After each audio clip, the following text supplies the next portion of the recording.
Bumida sa 27th Sikhayan Festival sa Santa Rosa, Laguna ang kakaibang dance competition. Yan ang report ni Luisa Erispe.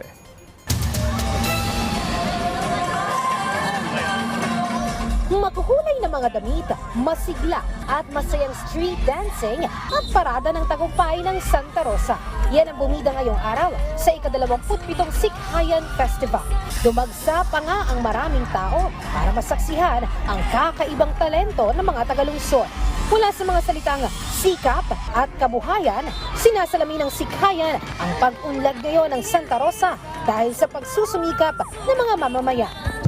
Celebrating the 27th Sikhayan Festival and the 234th anniversary ng Santa Rosa bilang isang bayan po, no? Hindi lungsod, no? But anyway, thank you very much. Parati kong sinasabi, we have reached this level of a city, one of the most progressive, beautiful cities in the Philippines, ang Santa Rosa po. Dahil po sa pagsisikhay ng bawat isa. Sikhayan Festival, ang ibig sabihin po, sikap ng kabuhayan, kung saan ito po ang naging daan kung bakit po umunlad ang Santa Rosa. Sa ating mga kababayan, maraming salamat po sa support na binibigay nyo.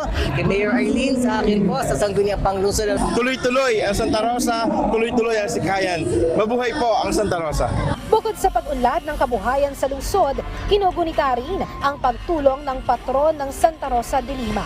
Mula sa dating maliit na bayan, ngayon ay isa ng malawak na lungsod ang Santa Rosa na nagbibigay ng maraming kabuhayan kahit pa sa mga karatig bayan ng Santa Rosa. At patuloy pa itong umuunlad ngayon bilang Lion City.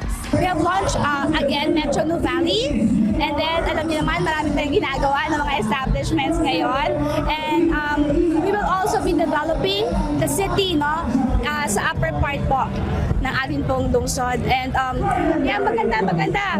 Right now we're doing the business one-stop shop dito po sa ating sports complex. Bukod naman sa street dancing, bumida rin ang mga kilalang artista sa pista ng Sikhayan. Nakiparada si Alden Richards at hindi rin nawala ang sikat na Maui-Wawi ni Darren Espanto.